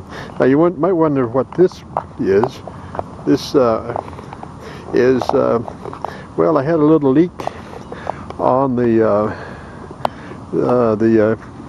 cover last night, and the sheet was a little wet, so we used a little Kroger bag with some towels underneath it, and that makes everything run a lot better. Underneath that we have, of course, the liquid supply for traveling, and then we have our world famous cheat sheet here. These are the various frequencies that we use as we're traveling about hitting the repeaters. What I was going to say is initially when I had my ground planed antenna, I could only hit maybe 10 repeaters, but after Lou donated this antenna, I'm now hitting 18 repeaters from the pedway, so it's doing real well. And let's see here, I've got let's see, underneath I've got dual saddlebags. These are special Walmart $5 a piece lunch bags sewn together, and then just put over the adjustment for the handlebars there. And then let's see here, oh, right there is the camera bag, and coming on over around front I've got dual lights. This light here is a backup light to this light here, and that light is actually a Stanley 6-watt light, and they're all running off this power supply right there, and that's a rechargeable battery pack in there.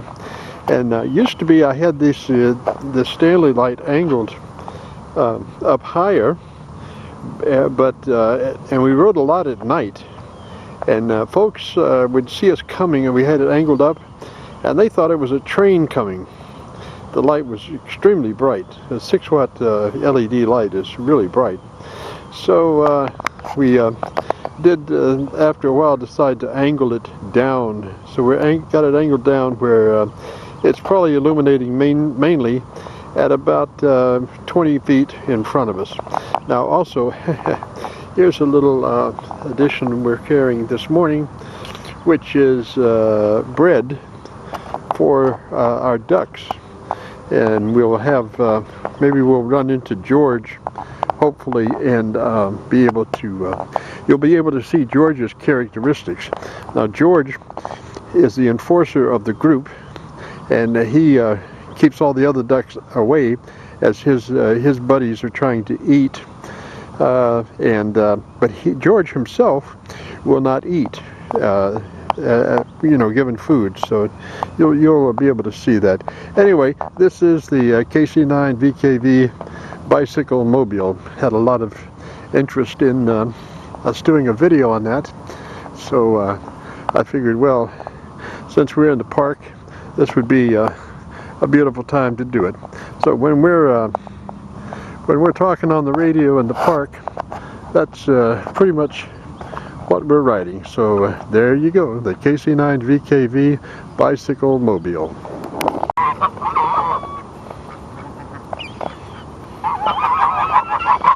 And that's Georgie right there.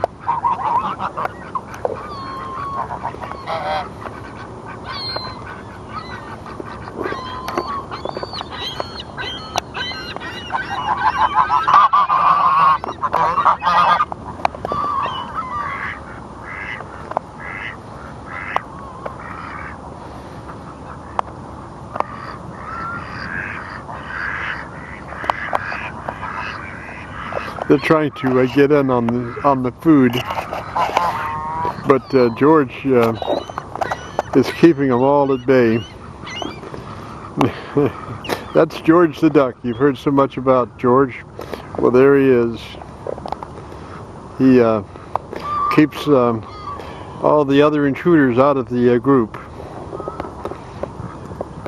but he will not eat any of the bread that I put out. He will let all of his buddies eat, but he will not, and he'll chase off any newcomers that try to get in on the feeding.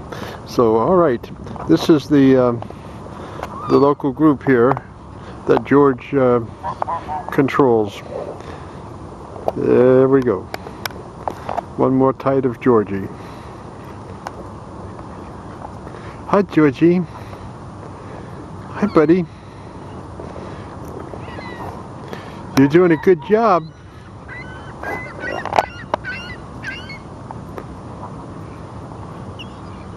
All right, you guys, we'll catch you later. This is KC9VKV bicycle mobile. We had to pause for the cars, a little liquid refreshment there.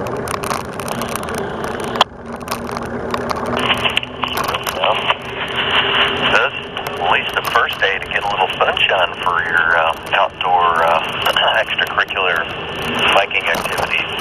Finally get some sunshine. Roger, Roger. Well, I would have hoped to get a little heat along with the sunshine. Is that so much to ask? I've got about 48 degrees on my car temperature indicator. I'll take that over 15 or 20, that's for sure. Roger, roger that. Yeah, we managed to set a new record this year. Our former record was 17 degrees, and I think we did manage to get out there at about 11 degrees there one morning.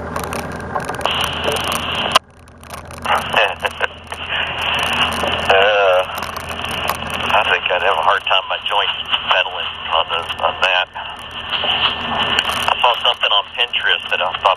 had looked like a C-shaped antenna that somebody had made and bent for, and then there was back-to-back. One was UHF and VHF, and they mounted it on their back of their bike. It was a nice-looking rig and setup, and it reminded me of you. I think you've got your Bofang, and I'm not sure what antenna you're running, though. We're running a Lu2 N9 GTO special here. This is, when I tell this story, this is one that he had on his truck for a while until his wife saw it, and she said, "Get that gaudy thing off your truck, it looks like it's made by Bandit Gypsy." And the main reason she said that was that it is a red antenna. It's basically fire engine red. So Lucy gave me a call and said, "You know, I got this antenna. It's really a nice antenna, but I can't use it. Would you like it?" And I said, "Well, sure." He said, "You know, it does have a problem though. It's fire engine red." I said, "Not a problem. That's the same color as my bike, Roger."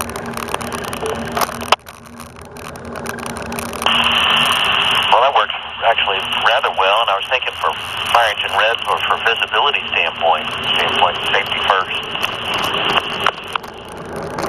Oh, Roger. Well, they don't know exactly what to think of me as I tool down the footway. This antenna does, the tip of it is 7.5 feet off the ground. So it does have certain vertical aspects to it, you know. Although, I do have about 3 inches of clearance on the main shelter. So I don't have to lay it down. Now, the other shelters do not have that clearance, and I would have to try to lay it down a little bit to get inside those. But the main one here is, I guess it's 8 feet, so I have 3 or 4 inches of clearance on that one, Roger. I was going to say that, or just a little bit of air out of the tires. Right. I take it you have a different type of kickstand. I tell you what, when I was a kid, some of the guys in our neighborhood were big on CB. What we ended up doing is put a whip on our bike and putting the CB on it. We'd run around the neighborhood, get more distance because our handhelds didn't do the job, so we put a whip on it, got better distance. But whenever we tried to park our bikes, the whip would always knock our bike over. Well, this only, I guess, is about 4.5 feet. Some of those CB are like 9 feet. You know, they do tend to be a little top-heavy as things go. But this one is not that way, although in the past few days there has been quite a bit of wind. And I've got some homebrew saddlebags that I have mounted up on the handlebars, below the handlebars, and they do catch some wind. So I had to be very careful that I didn't get too far away from the bike because it was taking quite a bit of side wind, Roger. Picked up your surface area. Hey, I'm going to run into Big Lots here for just a minute. Got to see some Big Lot. So I'll be back in just a minute. Give me a shout. You're still there. Katie for DKB. We'll be clear momentarily. Hey, Roger, Paul. Could you give me those calls in phonetics?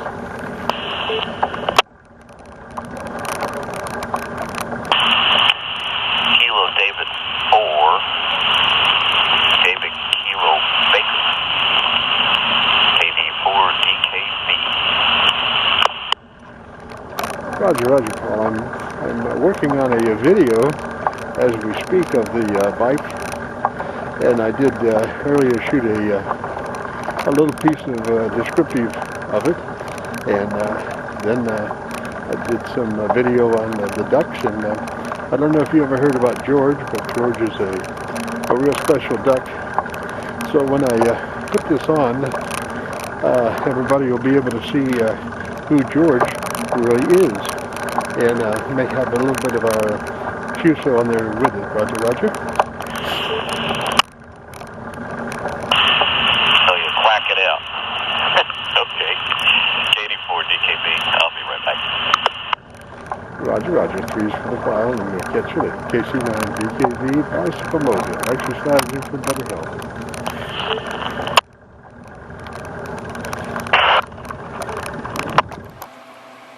And at long last, we're at Lou's N9 GTO, and this is the Jewel of the Nile that you're looking at. This is a AM transmitter that has recently come into possession of Lou. Custom built by Custom built by K9VKV. And the handle? 4G. Out of Indianapolis. And basically it is 40 all the way to 160. By courtesy of the Heathkit. That's the exciter. 40. What is it? Yeah. DX40. That's a DX40 with a synthesized VFO, and it is the exciter that puts the carrier into the 4-1000s, modulated by a pair of 400s. All right, and its operation is what's the top end? Legal limit. All right, and what's the resting? Resting current at 350. Let me take a little look at the mama here. That's the basic stove right there. Backed up by the modulators, which is there, and which is there, and then the control section. That is the audio section and control section. And just by me using this control center that he custom built, you can hit it over there as well. It goes into transmit on the air, and then you can do it again like that. And we're looking at this meter, and this meter is what? Oh, it's just showing you the grid voltage. Okay. The high voltage is turned off down below. I got There's you. a switch there. We're just in standby mode right now, just in case it accidentally gets tripped. All right. Now your audio processors. You've got two strips of audio processing. Yes. And what are those? One's a VX2000 Behringer processor, and the other one's a AutoCom compressor limiter by Behringer as well. Just something cheap to throw in there for right now. It worked out very well once we. Are you using both of them? Yes. And what's the settings on? Is one a limiter and? One is a emulator. You name it. It's got all kinds of functions. Compressor. It's kind of, you could take a good closer picture of them, but yeah, the VX2000 by Behringer and the AutoCom 1400 by Behringer, and just a hodgepodge of cheap audio, but damn does it work well. Exactly. You don't have to smoke and drink to have a good time. No, no. Beautiful. That's like, if you don't know much about an AM transmitter, that's like flying a 172 for your first time. You damn well better get used to the instrumentation before you fly. Never look at a watt meter. You look at everything else right there. Nothing but a watt meter. The last thing you look at is your watt meter. Up here on the meters. It's your plate voltage times 10. Plate voltage times 10. Yes. Then the cathode current. And then the PA current. Okay. Cathode current. Then you have your plate and load and tune, and then you have the roller inductor for the inductance. And you have grid coupling, and you have overload limit for the PA and the red button, and then you have grid voltage, and then you have filament light telling your filament's on, and then you have grid tune. And then down below you have individual biases for the 4-100s. Now the question is, when you change your grid coupling, then you have to go back and hit your grid tune. There's a certain procedure in Borgie's manual that allows you to, again, you have to, there's certain ones that you have to when you change bands. Yes, when you change bands, you basically dial it up, and you want to get it close to resonant on the whole picture, and then down below you have your bias, overload for the modulator. If you speak too loud, overload, it'll trip. You press the red button in again, and it'll allow you to transmit again. If it faults, press that again, and then down there you have again, I can transmit from down here, or I can press receive from down here, as well as the remote Now initially when you first had it built and you were just breaking it in, you were exhibiting all kinds of problems. You had a lot of dropouts Yes. because of your tripping fuses. Yes. So that was because you didn't have the limiter in the circuit. Well, it was a combination. In the very beginning, we had a poor antenna system that was basically acting as a spark gap transmitter. Once we removed the poor antenna system and put up an antenna system that could handle the legal limit continuous duty 24/7, then there was not a problem. It was a matter of time. The cabinet is a middle Atlantic rack cabinet, which is 7 foot tall, and it's approximately 20-something inches wide by 3 foot deep, and it has a high voltage safety switch on the back door, as well as all internal components. You can look at it wrong, and it'll say no. Right. It has reset breakers in the front, micro reset breakers in the front, a power switch, soft start. The manual that Borgie wrote up for it is well over 200-page manual, both with isometric drawings of the circuits, problem shooting, troubleshooting, you name it. It's in the manual and on the CD-ROM as well. And basically, he knew of my bad habits of doing things, and it's set up right now very, very. It's not tightly; it's loosely set up to where if I hit the mod reactor or anything, or anything with the anything overmodulated, negative peaks, it's going to trip. It's really going to do a good job. We're not going to change anything. Right. As better as I get, it's still not going to change. I like the way it is. We were having some sputters, and it was because of all the RF around it. Once we put a good antenna system up and a good feed line, we never heard no mod reaction, no audio and all that grumming and grumbling, and like you normally hear in a radio station. The AT, when you walk into an AT room, you hear things singing. What would you think, what would this cost in the free world? In the free world today? Yeah. If he was, well, I'm sure back then something considered to like a Bauer 707 came in a kit for most engineers at radio stations to build from scratch. I have no idea. I have truly no idea. 25,000? I don't know. Again, this is just unbelievable. It's a dream. It's a long life dream. I've always wanted it since I was 7 years old. Right. Now this is a dedicated AM only and transmitter. It does 40, 80, and 160. And I mean, it's like I said, if you go by all the metering circuits that Borgie had documented in the owner's manual, you don't even need a watt meter. You just set everything up, boom, boom, boom. You got a 1-to-1 load, a good antenna. You just set everything to scale to where he says, hit the ignition, give it throttle, and take off. You're in the air. Right. So it doesn't get any simpler than that. Beautiful, beautiful. Excellent work.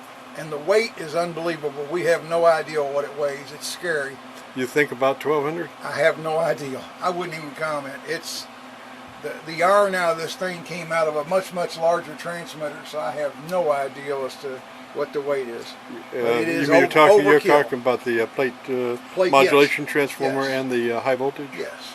All of the AM plate modulation reactor came out of a broadcast station in Knoxville, Tennessee that was in service for many, many years, and it was on standby mode for many, many years before it was disassembled. Right. And this would not be your perhaps typical plate modulated transmitter. But it's built for an AM. It's built as if Borgie was back in 1955 or 65, and he was a young up-and-coming engineer, and his boss said, build us an AM transmitter to meet and exceed all emissions. Right. Boom. But by the fact that you're using a reactor transformer or choke, opens up the frequency response a lot better than just a true plate modulated transmitter. Without the inductor. I would have to let Borgie, you'd have to see the schematic, and then Borgie would have to answer on that comment. I can't speak for that. The only thing I know is the damn thing works relentlessly, and it's a blast. Right. It played after Borgie left. I had it on a 5,000 watt dummy load oil fill out in the yard, so if it blew up, stuck it out there, and it played Patsy Cline for 24 hours. I fall to pieces, and that's when I named it Patsy Cline. The nickname is the Jewel of the Nile, is what my wife calls it, the Jewel of the Nile. I think Jewel of the Nile is Yes, better than more the Queen of the yeah, Nile. Yeah, Queen of the Jewel of the Nile, and her nickname is Patsy, and Borgie really gets a kick out of that. By the way, while Borgie was working on it and testing it, that's what he was playing through it, Patsy Cline. So it was a great honor to meet Borgie, to be, he's unbelievable, unbelievable person. The learning experience, what time I was with him, I was sucking the knowledge in, what little knowledge I have, and so much knowledge, because once Borgie's gone, and all the Borgies of the world are gone, this will never happen again. Right, and this is a one of a kind as it stands. Yes. So. And I don't know what serial number this one is. I haven't asked Borgie yet, but each one of them are like his grandkids. He actually hugged this transmitter before he left. So he choked up a minute or two right before he walked out the door and said, "You're in a good home." And well, there you go. As we promised to look at Lu2's N9 GTO's new AM transmitter, and it's a beautiful, beautiful device. Thank you much.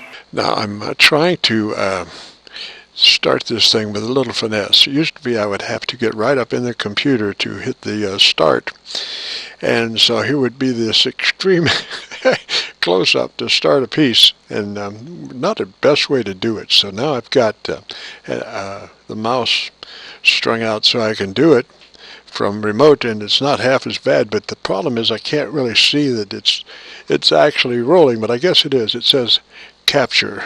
I guess that's me. That's us, actually.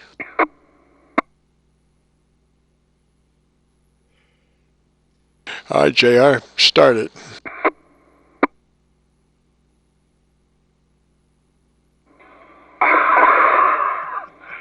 Start? No, you started. No, you start. Well, we could always start it with your career down in the Bahamas, keeping us safe from all of the spies and military adversaries that you had to protect the country with down there.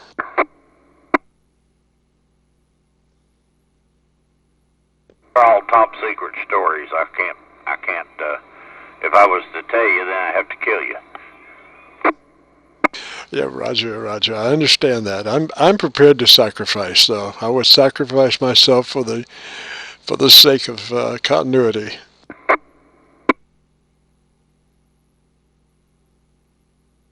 How many years did you serve our country down there? What country down there? I keyed on you. I said, how many years did you serve our country down there, keeping us safe? 24 months. I did most of the saving the country in yellow swimming trunks with a big jar of what they call rum swizzle. Would you say what that was again? What was that item you had? I used to drink a drink down there called rum swizzle. Rum swizzle. And I'll tell you what, it didn't take much of that to make you really brave. Roger, I just couldn't catch the rum part. I got the swizzle, and I was thinking, I won't say what I thought it was, but now I'm a big rum fan, but I never swizzled with it. How does that work?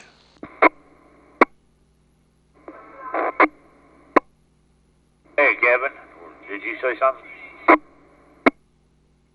Did not. I don't know what was in it. There was rum, and they had a stick that they went and got from a certain tree, and I used to remember the name of that tree, but I don't remember it anymore. But anyway, it had to get from the joint of one of the limbs where it had three little sprigs on the bottom of it. They cut that off, let it dry. God knows, I hope they washed it. And then they put that in there and run it back and forth in that jar of junk, rum, and I can't remember everything that was in it. But it was real tasty. And about three of them, if you drank three of them, say after dinner, say you're on the beach with a bunch, looking for spies trying to snorkel up on the shore. If you drank about three of them after 6 o'clock, usually not because you wanted to, but you ended up spending the night on the beach.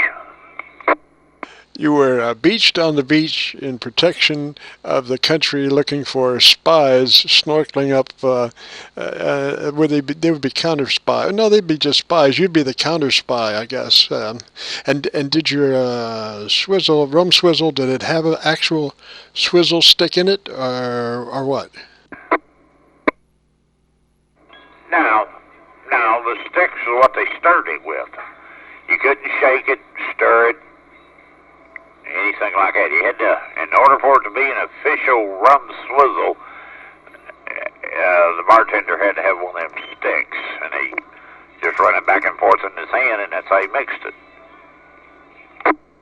Oh, Roger. Now obviously, you would have to get your rum swizzle to go. Is that right? No, fortunately, there was a bar right on the beach, and he'd flash his lights to let you know he's getting ready to close for the evening, and you'd run up there and buy a pitcher of that stuff. But you'd have to bring your own container and swizzle sticks? Well, you didn't bring your own swizzle stick, because once he stirred it, that was it. Yeah, you had to bring your own container. And, as a side note, you do not want to put rum swizzle in anything that's plastic. Roger, it would just eat a hole right through it. Yeah, but it was okay for you to drink it and put it in your gut. But no, that's right. It would deform. Before you drank it all, it'd deform that plastic container. So you had to have glass, or we never tried metal, like a bucket or something. We always brought, big glass thing. This potion was somewhat akin to a sulfuric acid solution.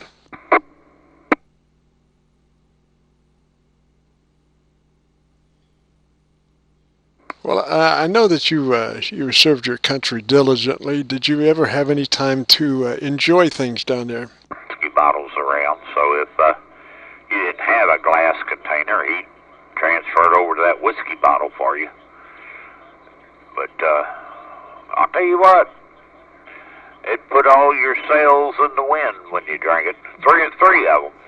Of course, we're talking pitchers, so I guess I never thought of that before, but yeah, three. You bought the stuff by the pitcher. You never did buy it by the glass. So I guess 3 pitchers of that stuff kind of explained why you spent the night on the beach. Roger, and I know you spent a lot of time in service to your country down on the beach, protecting us from the would-be spy snorkelers, as it were. But did you ever have a chance to have any fun down there?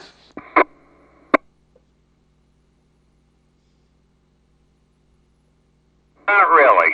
I was constantly on duty. I was very dedicated to protecting the country and everything, which sometimes got in the way because in the summertime you had over 60,000 tourists, most of them women. It was a big summer place for college girls and office girls that weren't married and stuff, and sometimes they got in your way of doing that. Right. Well, I can see where you would have to have, constant investigations as to what these ladies were about, and if there were any spies amongst them. Oh yeah. Even but that's a whole different story. Yeah, that's, well, at least you didn't waterboard any of them, did you? They have waterboards back in. Nobody surfed or anything. There were no waves around Bermuda that were tall enough to surf. And bodyboards, boogie boards, and stuff like that weren't around. Roger, probably the closest you came to waterboarding was wet T-shirts?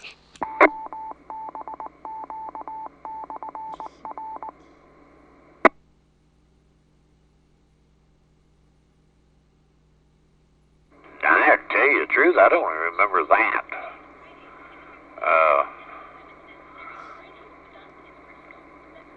I don't remember them doing that down there. Sometimes they just lose their top. Had a lot of that. Had a lot of sunbathing, losing their top. But I don't remember wet T-shirts.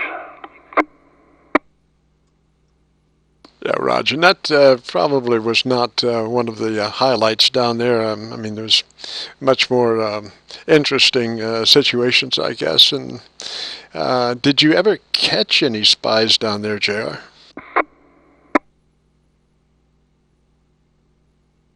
No, I did such a good job. I guess they stayed away. I interviewed a bunch of would-be female spies, but come find out they were just a college student or something.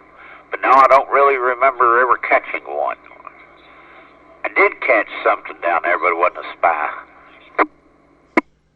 I wasn't going to mention that, but, well, maybe we shouldn't anyway. But how long did you train to actually be a spy catcher?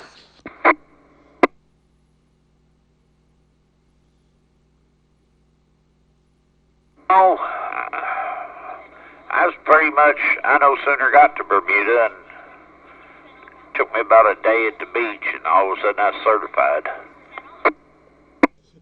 You had all the qualifications just in a cram course there about how to detect foreign spies. And well, again, JR, I want to compliment you on your fine service to the country. And you spent, as you said, 2 years down there diligently chasing those spies, would-be spies, alleged spies, as we want to keep this thing in a proper terminology.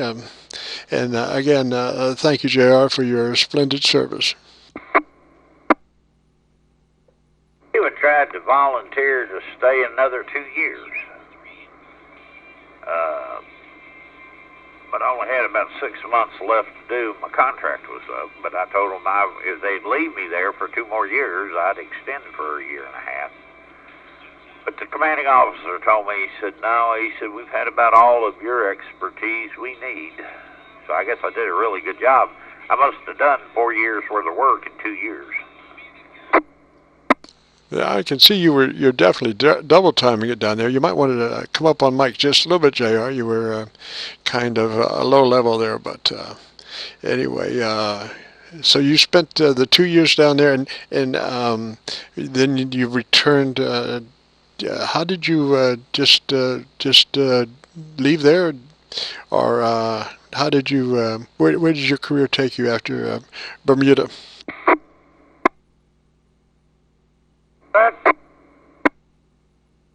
That's the odd part. They were trying to send me to California. And I went to the commanding officer and with my new orders for California. And I said to him, I said, Major, they're trying to send me to California. He said, well, what's wrong with that? And I said, well, I'm getting out in 6 months. I'm from Kentucky. I don't need to go to California. And I don't know how he done it, but anyway, he got my orders changed, and they sent me right back to Parris Island, South Carolina. And I thought, which is Marine Corps boot camp. And I got those orders. I went back down to him and I said, Parris Island, South Carolina? And he said, you going to complain about that? Well, I was stupid. And I said, oh, no, I'm grateful. I just wanted to thank you for doing that. I said, that's a lot closer to Louisville than California. And I thought, shut up, get out of his office before you get in trouble and you're going back to California. So I went back to Marine Recruit Boot Camp, Parris Island, South Carolina, and they made an MP out of me there. And I spent 6 months and got out. Well, now, I thought you were an MP down in the Bahamas, down in Bermuda. I was. And when I got to Parris Island, they put me in the MP battalion, and which was kind of common. You know, it's where all my experiences were. I don't think I was as dedicated at Parris Island. You know, when you only got 6 months to do, I lost a lot of my dedication. And the platoon I was in, the platoon sergeant said to me, you know, if you wasn't getting out of the service here in a few months, I would probably bring you up on charges. And I looked at him and I said, well, what kind of charges would you bring me up on? I said, I don't do anything wrong. He said, that's the problem. You don't do anything. And I thought, well, how many Viet Cong have you had to kill here? You know, I must be doing something right. The communists ain't invading Parris Island, South Carolina either, but no sense in starting that argument. Roger, J.R. Keeping us all safe. That's the name of the game. And since you were short timing when you were in South Carolina, they let you slide there and didn't give you a hard time. But I want to thank you, J.R., for this dissertation on your military career and service to our country. Roger. Oh, it was my pleasure. You know, it was my pleasure. I was just really glad to do it. And you don't have to thank me. I was glad to do it. Roger. I want to see if I can conjure up a few rum swizzles in payment for you there, sir. Oh, I don't do that no more. That was one great thing about Parris Island, South Carolina, as my final duty station. I always thought that was kind of unique. I started and ended in the same place.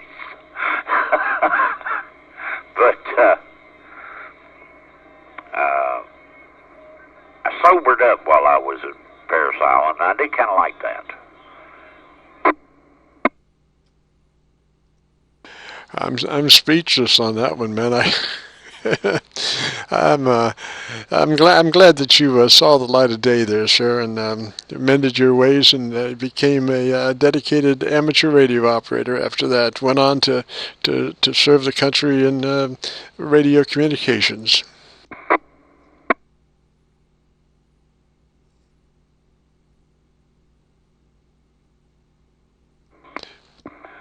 Well, and I enjoy my ham radio time. It is quite enjoyable, and I don't have to get up and walk around.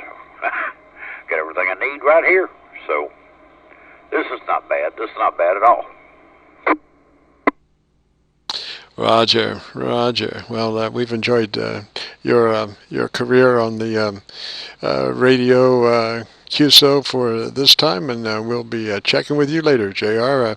Another amazing facet of your life and times. Yeah, the next time we talk about that stuff, I do have one really great story to tell. I'm not going to do it now, but there was a few Bermudians that owned horses. Believe it or not, there's not a lot of horses in Bermuda. And there were a few Bermudians that owned horses, and we had a couldn't do a bonfire on the beach. You'd be all kind of trouble if you did that. But we had one of them Bermudians would not quit riding that horse up there by us. And we even asked him, said, hey, buddy, you know, can you ride around us? What it was, we had some tourist girls there, and we were, you know, interviewing them, make sure they weren't spies. And I don't know what maybe he was trying out to see if any of the girls wanted to ride with him or something, but he came up about 4 times. And I took my beach towel, and you know how you grab them by the corners and then you twirl them, make a whip out of them? He come by me on that horse again, and when he got right past me, I smacked that horse with that beach towel. And there's a whole story there. We'll talk about it another time. Roger, I can just imagine he probably was not seen for the next 2 or 3 weeks as he tried to slow that horse down. Catch you later, JR3s. KC9VKV, be clear.